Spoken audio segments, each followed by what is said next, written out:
Malas adalah kemenangan saat ini dan kekalahan di masa nanti. Kemalasan dalam hal keduniaan, kekalahan hanya di dunia saja. Namun jika kemalasan berkaitan dengan ibadah, maka kekalahan akan dirasakan kelak di akhirat yang abadi. Allah berfirman dalam surat An-Nisa ayat 142, wa idza qamu ila sholati qamu kusala yura'una an-nasa wa la yadhkurunallaha illa qalila. Dan apabila mereka berdiri untuk sholat, mereka berdiri dengan malas. Mereka bermaksud riya atau ingin dilihat orang, dan tidaklah mereka menyebut Allah kecuali sedikit sekali.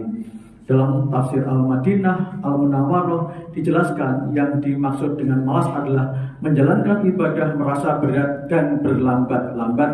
Tafsir Al-Mukhtasar, kemalasan dikarenakan tidak menikmati dalam melaksanakan ibadah.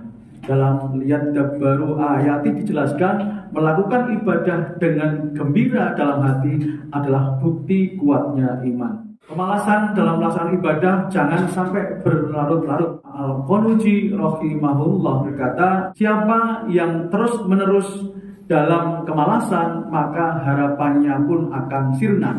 Ar-Raghib rahimahullah berkata, siapa yang terbiasa dalam malas dan terlalu cenderung pada kenyamanan, maka ia akan kehilangan kenyamanan itu sendiri, sebab mencintai kelambanan hanya akan menghasilkan kelelahan saja. Kemalasan itu harus dilawan dengan membiasakan bangun di sebagian malam untuk berzikir dan mendirikan sholat. Al-Muzammil ayat 6, inna nasyi'atal lail hiya asyaddu wat'aw wa aqwamu qila.